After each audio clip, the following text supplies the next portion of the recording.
আমি লন্ডন থেকে আসছি মাত্র 1 সপ্তাহ হয়েছে। আমি আবার 2 সপ্তাহ পরে লন্ডন চলে যাচ্ছি। এখন যে বিষয়টা নিয়ে আমি ভিডিও করতে যাচ্ছি সেটা হলো যে কাজের মধ্যে কোনো ছোট বড় নাই, সব কাজই সমান। যদি আপনি লজ্জা করেন জীবনে কোনোদিন সফল হতে পারবেন না। আমি বিদেশ থেকে আসছি তার মানে এই না যে জামাই সেজে সারাদিন করবো। আমি আসছি, ঘরের মধ্যে একটা ভাঙ্গা ফ্রিজ আছে দেখলাম, আমার আজকে কাজ হইলো আমি ভাঙ্গা ফ্রিজটারে গসা মাইজে আমি পরিষ্কার করে তারপর নতুন করার চেষ্টা করব।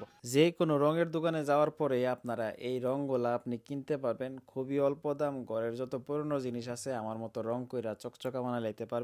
যাই হোক, আমার ফ্রিজের কালার যেহেতু সিলভার কালার, এই জন্য আমি সিলভার কালারের 2টা রং আনছি। তো আজকে প্রথমবার একবার দিব।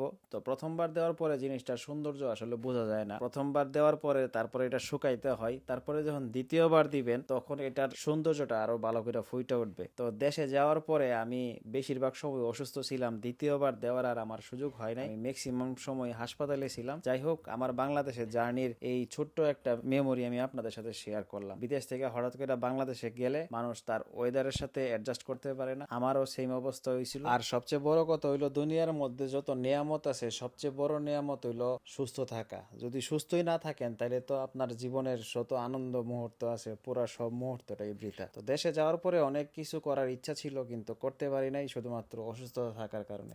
যাই হোক, আল্লাহ যদি বাঁচায় রাখে আবার ইনশাল্লাহ বাংলাদেশে আসবো, তারপরে বাকি কাজটা আপনাদের সাথে শেয়ার করবো ইনশাল্লাহ। আল্লাহ হাফেজ, আসসালামু আলাইকুম।